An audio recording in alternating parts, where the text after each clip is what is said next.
Hola, buenos días chicos, chicas, ¿cómo les va? Bien, vamos a dar inicio al práctico, la clase de hoy. Como se enteraron temprano, lamentablemente por el tema de lluvias, de inundación y seguridad, se decidió hoy temprano suspender las actividades, con lo cual lo que era una actividad presencial va a terminar siendo una actividad remota y a distancia y asincrónica. Pero bueno, la idea, como les había comentado el día lunes, la idea era empezar a trabajar el día de hoy con procesos psicológicos básicos. Esto es una unidad en la cual confluyen los contenidos de acompañamiento terapéutico de la licenciatura en psicología y la tecnicatura en acompañamiento terapéutico. Con lo cual, nuestra idea de trabajo para el día de hoy va a ser justamente desarrollar el inicio de procesos psicológicos básicos.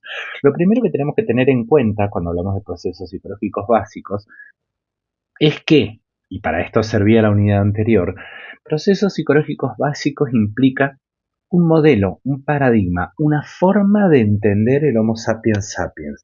¿De qué hablamos cuando hablamos de procesos psicológicos básicos? Hablamos de todas aquellas funciones de la vida adaptativa del ser humano que son desarrolladas y entendidas a partir del funcionamiento del sistema nervioso central. Es decir, que directa o indirectamente, estudiar procesos psicológicos básicos implica estudiar el funcionamiento del cerebro y del sistema nervioso central.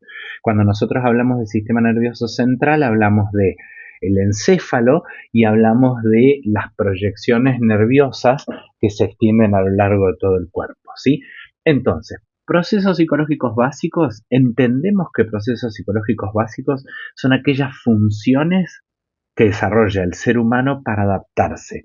¿Por qué hablamos de procesos psicológicos? Porque implican funciones que involucran pensamiento, emoción, acción, monitoreo de esas acciones, atención, etcétera, etcétera. Formas, ¿sí?, de relacionarse con la información que proviene tanto del exterior como del interior del organismo. Pensemos lo siguiente.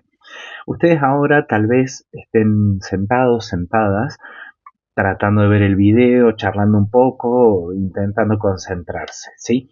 En ese sentido, ¿qué hacen? Aun cuando no lo hagan de manera consciente. Tratan de eliminar otros ruidos que haya en el ambiente, tratan de estar cómodos, de estar cómodas, están recibiendo el sonido de mis palabras, que para ustedes en algún punto tiene algún sentido, algún significado. Si yo digo mesa, a ustedes se les viene a la cabeza la idea de una tabla, de un vidrio, de una chapa de metal con cuatro patas sobre la cual se apoyan cosas. Su cerebro, mientras nosotros estamos hablando, mientras usted está escuchando este video, su cerebro está procesando información. A la vez también está procesando información que viene de su cuerpo. Me levanté muy temprano, estoy cansado, no asistí a clase, me avisaron muy sobre la hora y estoy enojada, estoy enojado. Su cuerpo le está dando información. Entonces su cerebro en este momento está procesando tanto información del exterior como información del interior, de su propio cuerpo, es decir, exteroceptiva e interoceptiva. Todo esto que está pasando tiene como resultado que su actitud intencional de atender a una clase, de escuchar una clase, está teniendo ciertos resultados.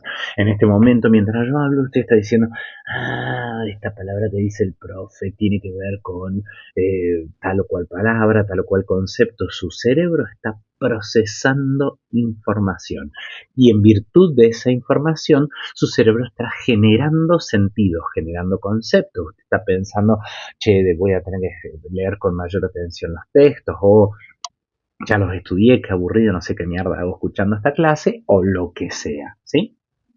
Entonces, volviendo y siendo reiterativo, estudiamos procesos psicológicos básicos como una forma de entender el funcionamiento del organismo, una forma de entender la capacidad adaptativa de los organismos que incluye, ¿sí?, no solamente una forma de desempeño con el mundo, sino una forma de desempeño con el otro. Procesos psicológicos básicos tienen que ver con atención, con memoria, con capacidad de planificación, con posibilidad de aprendizaje, y todas estas funciones derivan y decantan en la capacidad interactiva mayor o menormente interactiva del ser humano. Esto es lo que vamos a estudiar a lo largo de toda esta unidad, ¿sí? Bien, hablamos y vamos a hablar a lo largo de toda la unidad de la capacidad adaptativa del ser humano. La capacidad adaptativa del ser humano habla de la posibilidad de responder a los desafíos del ambiente y a los del ambiente externo y del ambiente interno. Pero sí tiene que quedar claro algo, chicos y chicas. Capacidad adaptativa no significa éxito adaptativo. ¿Qué quiere decir esto? Que a veces el organismo cambia en función de la demanda del ambiente o en función de la demanda interna, pero que ese cambio no necesariamente deriva en bienestar. Muchas veces suele ocurrir, que el cambio que el organismo experimenta tiene como consecuencia malestar. Supongamos lo siguiente, supongamos que usted camina por la calle, mientras va caminando por la calle va pensando que va a clase, y que va a escuchar al profe, etcétera, etcétera, ¿sí? Y cuando va caminando cazando moscas, de pronto pasa cerca de una casa donde hay un perro muy grande que aparece corriendo y choca contra la reja, y mientras choca contra la reja le ladra, le ladra, le ladra, ladra, ladra, ladra, ladra, ¿sí? Obviamente usted se va a asustar, usted se va a sobresaltar, va a desarrollar toda una acción, ¿sí? de respuesta a ese estímulo que viene por detrás, ¿sí? Esa acción tiene un fin primario, que es que usted se defienda de ese elemento amenazante que surge en el momento. Ahora, puede pasar que luego de eso, ¿sí?, usted desarrolle como una respuesta adaptativa, una capacidad facilitada de sobresalto. Entonces no solamente se asusta con ese perro, sino que se va a asustar con un perro más pequeño, o cualquier ruido va a generar que usted se sobresalte. En ese caso, hasta incluso se puede llegar a afectar su posibilidad y su capacidad de trasladarse por la vía pública, por el miedo que deriva de esa experiencia primaria. A esto nos referimos cuando hablamos de que la capacidad adaptativa del organismo no necesariamente significa bienestar. Su organismo, su cuerpo, desarrolló esa capacidad de respuesta porque se asustó en ese momento y ahora se asusta siempre. Puede que no todo el cambio que experimenta su organismo sea efectivamente funcional y saludable. Cambio adaptativo es un intento, es una intención, pero no una consecuencia necesaria, ¿sí? Entonces, vamos a estudiar el cerebro porque tratamos de entender la capacidad adaptativa y de relación del ser humano, relación consigo mismo y con el ambiente. En ese camino, ¿qué vamos a ver? Vamos a ver todo aquello que tiene que ver con procesamiento de la información. Mire, mientras yo le estoy hablando ahora en este momento, mientras usted está viendo esta clase o mientras yo mismo estoy dando la clase, hay un montón de estímulos a mi alrededor. Luces, sonidos que provienen desde afuera, sonidos que provienen desde el propio auricular. Hay señales de mi cuerpo, me duele la rodilla, me tira la cintura, etcétera, etcétera. Hay sonidos afuera de esta oficina, etcétera. Mientras yo estoy dando la clase, intencionalmente filtro cierta información que viene de afuera. ¿Por qué la filtro con una intención? Con la intención de focalizar en aquellas ideas que yo estoy desarrollando. Cuando hablamos de esta capacidad de focalización, hablamos de capacidad atencional. Entonces, una de las primeras funciones de las cuales vamos a hablar es de la atención. Junto con la atención, que es el orden y la clasificación de la información, el filtro, la selección, ¿sí?, vamos a hablar de la capacidad de utilizar esa información. ¿Cómo la vamos a utilizar? Solo vamos a poder utilizarla si la guardamos. Es decir, que vamos a estudiar atención, vamos a estudiar memoria, ¿sí? La memoria como la capacidad de ordenar y clasificar esa información que ingresa y tenerla disponible, perdón, y tenerla disponible al momento de ser utilizada del modo en que sea que uno la utilice. Un ejemplo, y tenemos un ejemplo para entender las diferentes formas de utilizar la información. Ustedes tienen, como siempre hablamos, alrededor entre 18 y 60 años.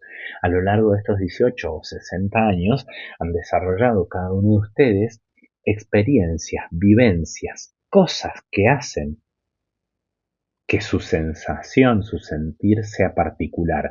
Por eso usted es distinto al otro, a la persona que tiene sentada al lado, que tendría sentada al lado, porque usted tuvo una vivencia y esta persona tuvo otra. Imaginemos lo siguiente, imaginemos que yo les digo, recordá una tarde típica del verano cuando eras niño.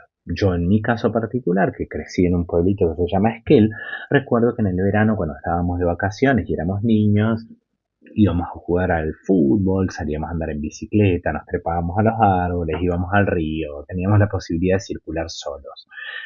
Puedo mencionar, hablar de los detalles, contar anécdotas de aquella época, de cuando, no sé, pescábamos con la mano o nos robábamos las milanesas al mediodía para comerlas trepados en un árbol, etcétera, etcétera, etcétera. Si yo les pregunto sobre su niñez, ustedes van a buscar en su cabeza cierta información que va a retornar a modo de relato, ¿sí? Esto es un tipo de memoria muy diferente a la memoria que puede ocurrir, que puede emerger si yo les digo, por ejemplo, como les decía el otro día, intenten recordar 351 22 29 854. Lo van a poder replicar, lo van a poder repetir en el momento, pero como no tiene sentido, no tiene un significado, no tiene una relevancia adaptativa en su vida, muy probablemente luego de repetirlo una vez o dos veces, esta memoria, esta información se va a perder. Es decir, que cuando nosotros entendemos memoria, entendemos un amplio espectro, un abanico grandísimo de utilización de la información. Desde aquella información inmediata sensorial, siento un olor y digo eso es un perfume, hasta aquella información que tiene que ver con que cuando yo era niño, mi padre nos decía, iremos a tomar un helado a la heladería de Antolín Mayor. Y yo decía, oh, qué rico, comer helado de frutilla, que es el helado más rico que he probado en mi vida. Y recuerdo desde aquel momento que nunca jamás volví a probar un helado de frutilla como aquel. Hablamos entonces de atención como la ventana de la información, de memoria como esa capacidad de ordenar la información y obviamente, como decíamos recién, el funcionamiento del cerebro no implica que la adaptación sea eficaz. A veces nos pasa recordar cosas que no son. Tener, por ejemplo, una palabra en la punta de la lengua. Empieza con P, empieza con P, empieza con P. Amparo. Ah, no empezaba con P. ¿Sí? Muchas veces nos pasa que al momento de recuperar una información ocurren procesos de interferencia que hacen que esa información sea más o menos eficaz, más o menos por llamarla de alguna forma, más o menos reflejando aquello que queremos recordar.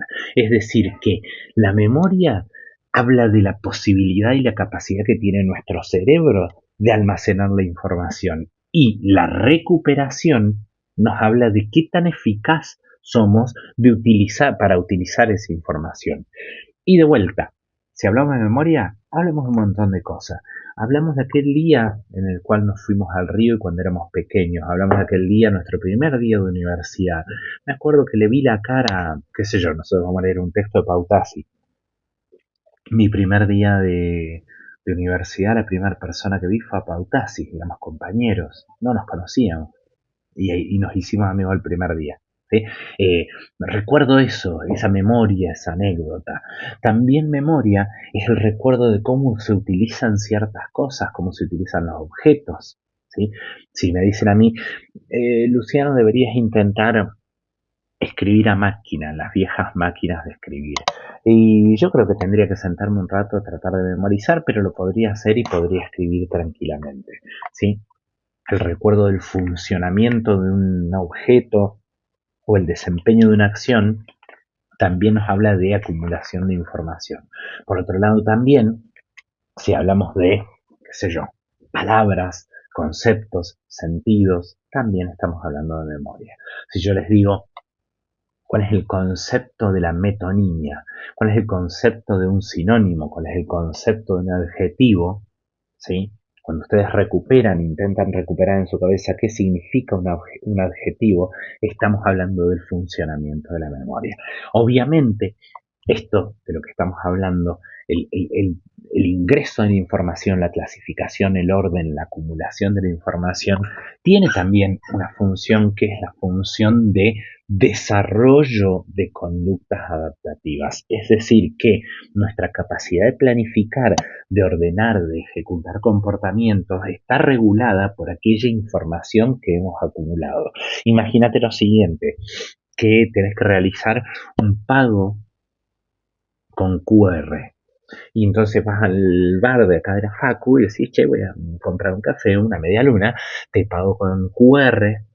Y cuando abrís la aplicación se actualizó y cambió el formato, ¿sí? Pero sabes que podés hacerlo, sabes que esa es la aplicación con la cual lo vas a pagar. Entonces, ¿qué vas a hacer? Planificar una conducta. Necesito poder familiarizarme 20 segundos con la aplicación, buscar dónde está el botoncito de QR, estar seguro de que lo estoy haciendo bien, estar seguro de que estoy pagando con la cuenta con la que tengo que pagar.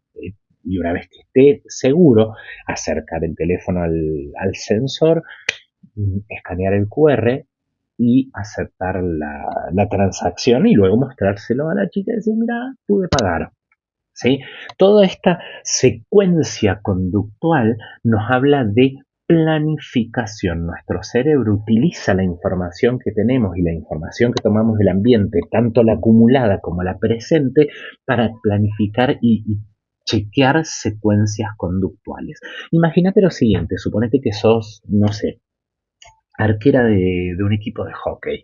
Al ser arquera de un equipo de hockey aprendiste ciertas competencias, ciertas habilidades, ciertas capacidades de desarrollo físico y cognitivo que las desplegás cada vez que jugás. ¿Sí? Suponete, barbarísimo.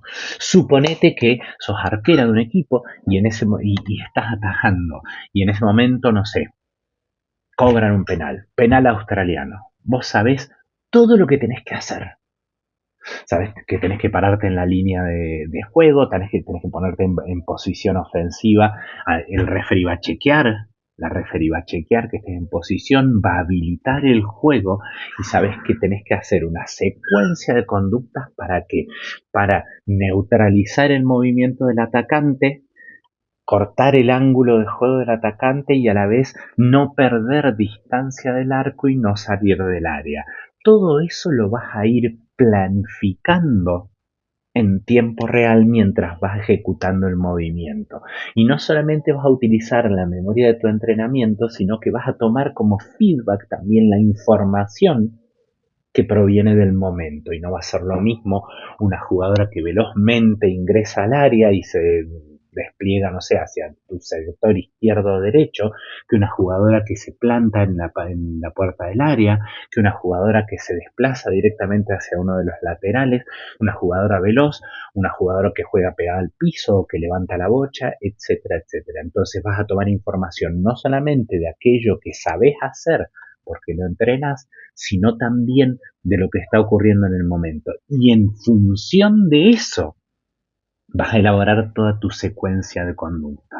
La jugadora dispara la bocha, te vas a tirar hacia un lado, hacia el otro, e inmediatamente vas a intentar ver dónde está la jugadora, dónde está la bocha, y en función de lo que ocurra, vas a tomar una decisión conductual. Si la bocha se fue lejos, te vas a levantar lentamente. Si la bocha quedó cerca y cerca de la jugada, te vas a levantar más velozmente, vas a intentar nuevamente achicar el ángulo, etcétera, etcétera, etcétera. Entonces, nuestro cerebro abre la puerta, junta información, utiliza información, esa información para planificar, ¿sí?, secuencias conductuales adaptativas. A la vez, ¿sí?, hay todo un elemento alrededor de esto que es el elemento emocional. Hay un elemento emocional que le da tono, le da significado, le da sentido a aquello que vos estás realizando. No es lo mismo que estés atajando que seas la arquera de un equipo y que estás atajando en un entrenamiento, que estás atajando en un amistoso o estás atajando en la final del torneo, ¿sí? Tal vez la concentración sea la misma, tal vez la atención sea diferente. Tal vez en un entrenamiento digas, hoy quiero atajar todas las bochas, y tal vez en la final de un partido digas, tengo que atajar este penal, porque si no atajo este penal, perdemos. Si no atajo este penal, empatamos. Si no atajo este penal, vamos a tiempo suplementario, etcétera, etcétera, ¿sí? Entonces, hay, junto con el procesamiento de información, por llamarlo de una forma concreta, objetiva, procesamos información de sentido. ¿Qué significa esto que estoy viviendo? Cuando yo le digo, señora, señor, recuerde qué pasaba cuando usted tenía 5, 6, 7 años, usted no solamente me va a poder describir algo, sino que a la vez esa descripción va a involucrar valencias emocionales. ¿Cuál es la relevancia funcional de la emoción en la capacidad adaptativa del ser humano? La relevancia funcional de la emoción es que la persona desarrolla comportamientos de acercamiento o alejamiento en función del valor que las cosas tienen. Generalmente vamos a evitar aquello que es desagradable, aquello que es amenazante, aquello que genera temor, y nos vamos a acercar a aquello que genera interés, agrado, placer, etcétera, etcétera. Entonces, las emociones, ¿sí?, tienen, entre otras funciones, la función de seleccionar aquello a lo que nos acercamos y nos alejamos. Y a la vez misma, las emociones también tienen la función de la relación interpersonal. Llego a clase y digo, ay, voy a tomar clase con el profe Ponce, que es divertidísimo. Y entro al aula y lo veo al profe Ponce y digo, lo voy a ir a saludar a este pelotudo que es tan divertido. Y me acerco a saludarlo. Y cuando me acerco a Ponce me dice, ¿qué le pasa a usted? ¿Qué necesita? ¿No ve que estoy ocupado? Con su emocionalidad, me recibo a través de su respuesta emocional, recibo un mensaje que me dice, me voy a alejar porque este pelotudo vino cruzado. No voy a hablar, me voy a correr, ¿sí? Entonces, la emocionalidad tiene función adaptativa, tiene función social, cumple funciones sociales, y estas funciones sociales están estudiadas y están evidenciadas mayormente a través de algo que nosotros denominamos cognición social, que es esa capacidad de incorporar las propias emociones, sentidos, intenciones, y las emociones, sentidos e intenciones del otro. La cognición social nos habla de todas aquellas competencias que hemos desarrollado a lo largo de nuestro crecimiento para vincularnos con el otro, para acercarnos al otro o alejarnos del otro. Supongamos que venimos a clase y nos sentamos en clase y nuestra amiga nos dice, le decimos, hola, ¿cómo estás? ¿Cómo te fue el fin de semana? Y nuestra amiga nos dice, mal. Tuvimos la final de el torneo Super 8 de Inter, y yo soy la arquera de las Inter, y me metieron en el último penal y perdimos porque no lo pude atajar. Yo no soy arquero de hockey, yo no juego de hockey, pero sí puedo entender el malestar que ella siente.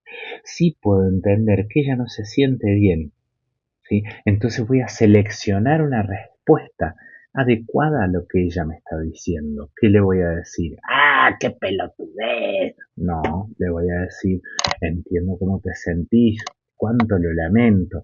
Ojalá pronto tengas una nueva oportunidad de desempeñarte en ese equipo que tanto te gusta. La cognición social es una herramienta de superficie, de contacto, de vínculo con el otro, y parte de la idea de poder comprender de vuelta es empatía mayormente, mi conjunto emocional y el conjunto emocional del otro, para en función de ello tomar decisiones. Esto que acabamos de hacer es un overview, una perspectiva general de lo que vamos a ver en procesos psicológicos básicos, pero he dejado para el final algo que me parece que es importantísimo y que creo que nuclea como una función difusa todas aquellas capacidades del sistema nervioso central y estamos hablando de aprendizaje, entendiendo el aprendizaje como aquella capacidad que tiene el organismo de cambiar en función de la experiencia. ¿Sí? El aprendizaje son todos aquellos cambios más o menos visibles y que se dan en función de la experiencia. ¿Por qué hablamos de la experiencia? Porque no es lo mismo un cambio que se produce por el crecimiento o por la fatiga que por la experiencia. Supongamos de vuelta, vamos al ejemplo de la arquera de hockey.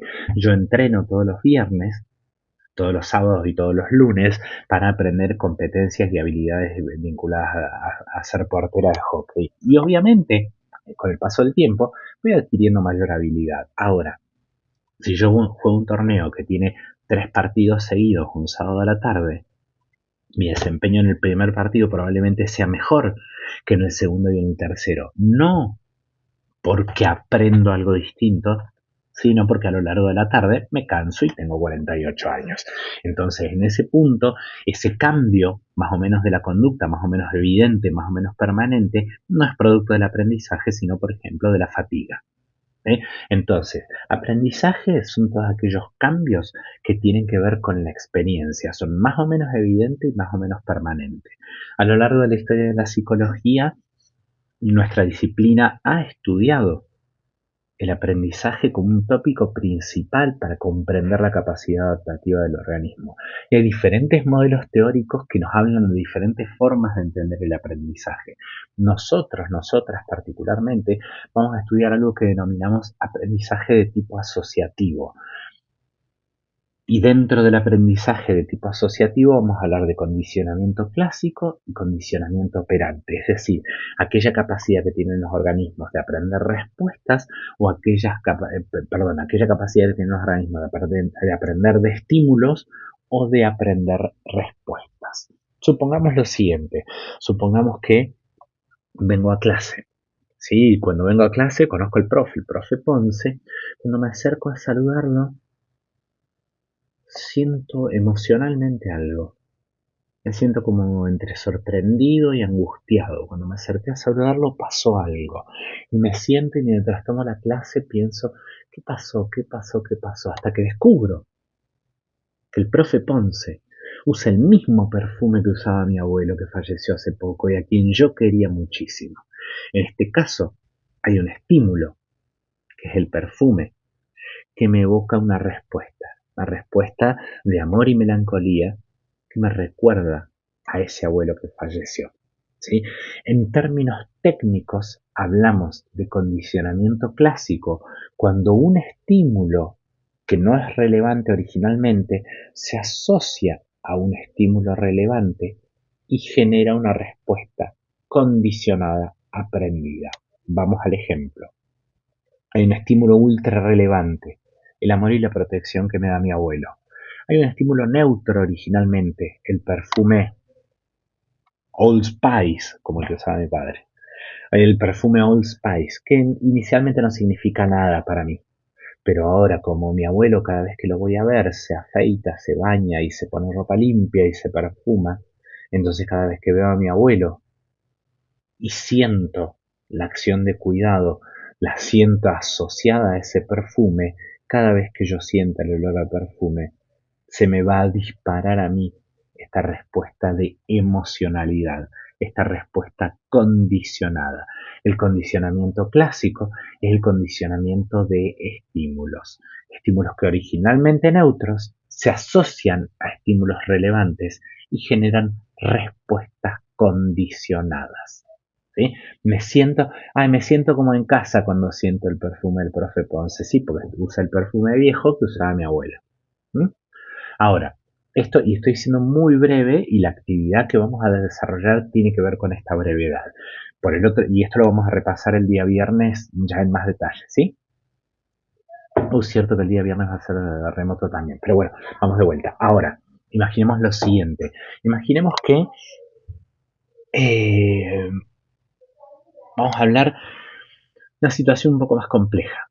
Situaciones donde el ambiente me permite a mí, me desafía a desarrollar cierto tipo de comportamientos y esos comportamientos son sujetos a leyes de aprendizaje. Supongamos lo siguiente, usted y yo somos pareja. Usted viene y me dice, Luciano, hoy a la tarde cuando llegue del trabajo, tenemos que hablar. El tenemos que hablar siempre es una mala sensación y es una mala noticia, pero igual no importa, vamos a hablar. Yo me angustio, obviamente, me angustio mucho. Me genera malestar la idea de que discutamos, de que usted se enoje, de que usted me diga, hasta acá llegamos. Yo no quiero perderlo. Entonces, ¿qué hago? Sí, me preparo para esa charla, pero emocionalmente estoy tenso, emocionalmente estoy triste, emocionalmente estoy en alerta. Y cuando llego y usted me dice, hablemos, yo no puedo contener el llanto. Y yo lloro mientras usted inicia la charla. Y cuando usted inicia la charla y me ve llorando así, usted que había tomado la decisión de dejarme, criado en una cultura judeocristiana como la mía, le remuerde la conciencia, le da culpa. ¿Cómo voy a dejar a este pelotudo que está llorando así? Entonces, ¿sabes qué? Pensé que nos íbamos a separar, Luciano, pero vamos a tener otra oportunidad. Mi llanto provocó en el ambiente algo. ¿Qué provocó para mí? Provocó que un estímulo desagradable, como era la idea de que usted me deje, desaparezca.